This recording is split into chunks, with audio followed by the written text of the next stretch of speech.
Howdy do and welcome back, everybody. Today I'm going to show you one of my favorite fruit plants that are easy to grow, easy to keep, and they produce a lot of fruit.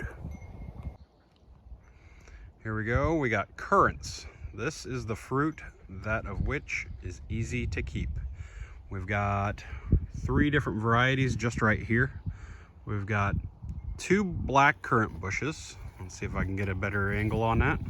So you can see one's coming up here and the other one is right here.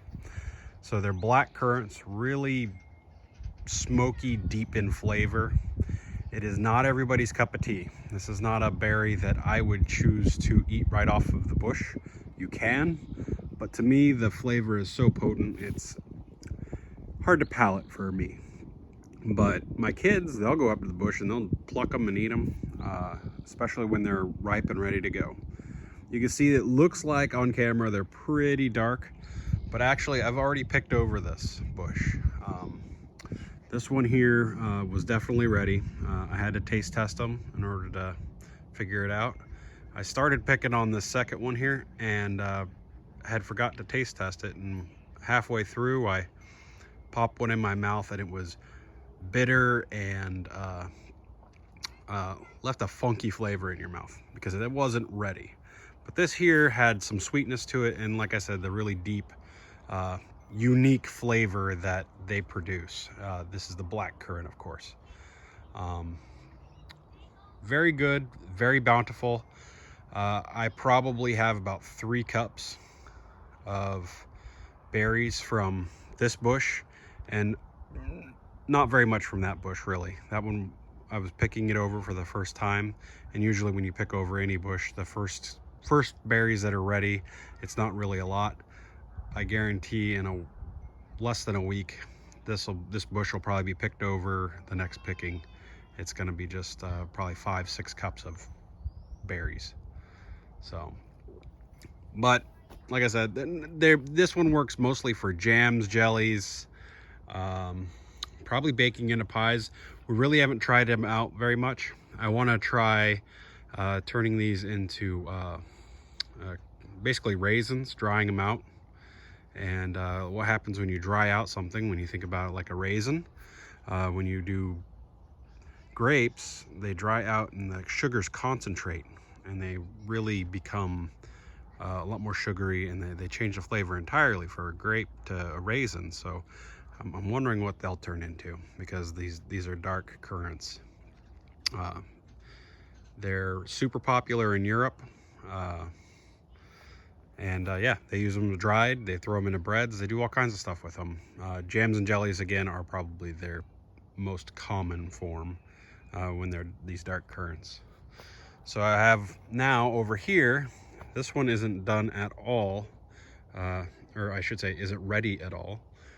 I think this one is considered a just a berry, but it's a currant probably crossed with a gooseberry is what I'm thinking.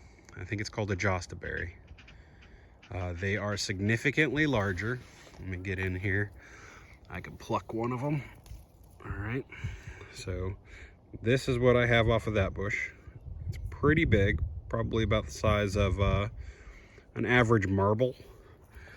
And then we'll go over here. We'll pick one of the currants, and you can see that's a rather large currant.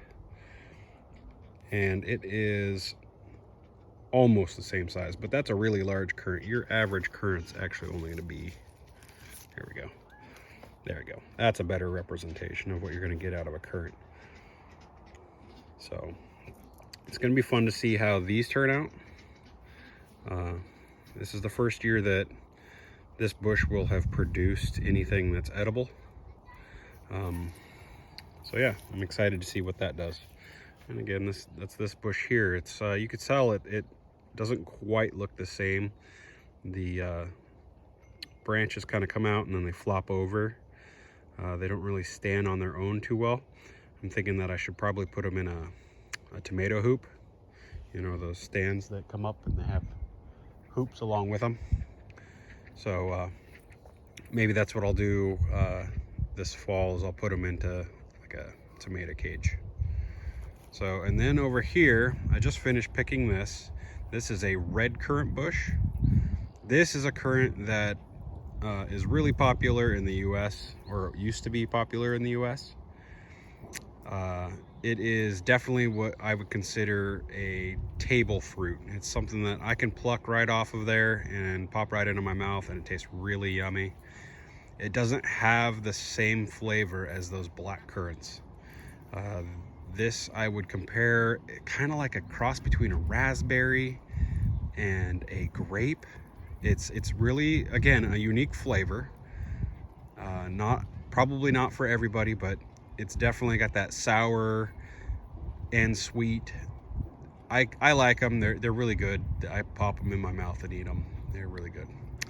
So these also can be turned into jams, jellies, etc. All currants are really high in pectin. And in case you don't know what pectin is the ingredient that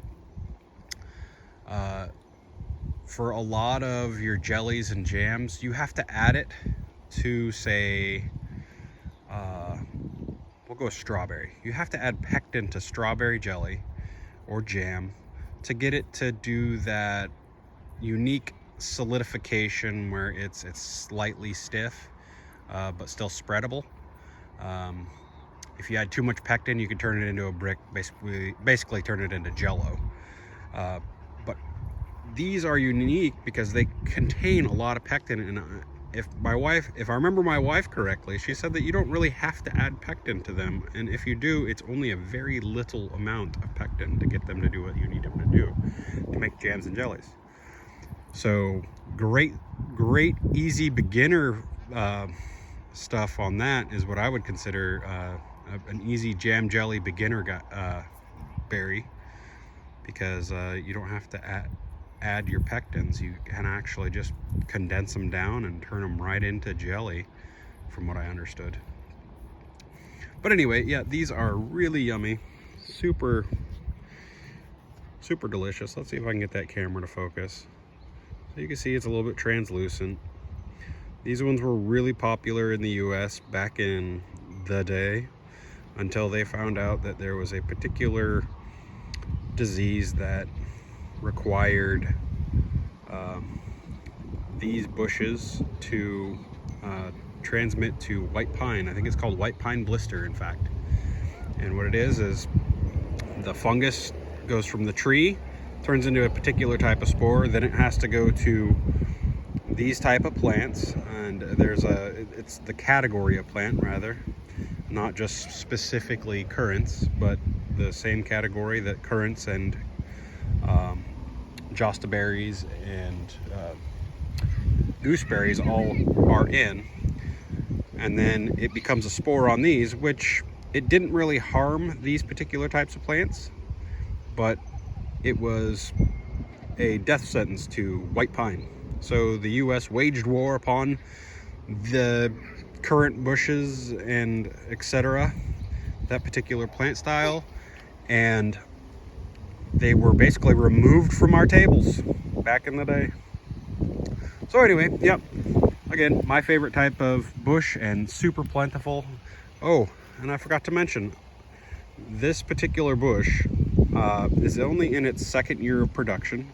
I've already gotten 1 full cup of red berries off of this bush just in its first picking, and you can see that there are quite a few left that will be turning red. I probably have another 2 or 3 cups, and it's only been here 2 years now. So super cool, high production, yummy tasting. These ones are, again, ready for the table, and when they're ready to go. There's one that I haven't found yet. It's called a white currant. I would love to get some of those to see how they taste. Something to note that I forgot is when you're caring for currants, the berries are produced on, I believe it's 2nd year limbs. So if you do a heavy cutting of your currant bushes, like you cut them way back, you may not get a lot of currants the next year. So my suggestion would be pick and choose your currant bushes limbs, what ones you want to. I know you're not helping, Sweet Pea. So what I was going to try to say is trim back your limbs sparingly, or be very selective on which ones you want to trim, but don't trim everything, because I trimmed last year that bush that was producing very good ones already, very flavorful, ready to eat black currants. I trimmed it way back last year and it almost had none. And there were almost 0 berries on it because I had trimmed it too much, because I'm still figuring out how to do everything with these currant bushes. So if you're going to trim them and you know you need to trim them rather hard, you might want to be more selective, like trim half of what you think you need to do. So next year you can trim that other half of the bush, or just be okay with the fact that you're not going to get anything off of that particular bush next year. And then the prior year you'll get more. And you do need to trim them back occasionally, because they definitely will choke themselves out, if you will. They get too dense and they get really hard to pick. They don't do very well. But I have noticed that even though last year I didn't get any, this year the production is way up. So I think that they do rather like being trimmed back and thinned out. Another thing to note is, if you want to propagate more of those currants, I didn't get a shot of them, but I took 2 limbs off early in the spring, and I was just marking a spot where I wanted to put 2 more red currant bushes, because I want more red currant bushes. Haven't found any yet. Well, they started to grow and root all on their own. All I did was cut a couple limbs out of the middle to, cut them back a little bit, and they rooted and they are growing fine right now. So I got 2 more just from limbs. Just stuck them right in the ground. Did nothing to them, just right into the ground. So be careful with your limb cuttings, and if you really want to make more, you can easily make more. So back to what I have already filmed here. Hopefully you can hear me now that the wind's picked up. The one thing I will say about these red currants that is kind of sucky is they are really thin-skinned, and the stems don't like to give up the berry, but the berries are kind of in a chain. Woo, here comes the wind. Hopefully I got you blocked enough on the microphone. So the berry is really thin-skinned, and the little vine cluster doesn't like to give up each individual berry, but the vine will actually give up before it gives up the berry. So let me show you an example here. Oh, it went off the ground. So here you go. This is one that I was picking on, and it doesn't like to give up these, but at where it meets the actual stem, rather the branch, the stem gives up at the branch. So you end up losing clusters, which is kind of frustrating. But I mean, they produce so much, I guess I have to be okay with that. Well, see what kind of trouble I can get into tomorrow. Later, everybody.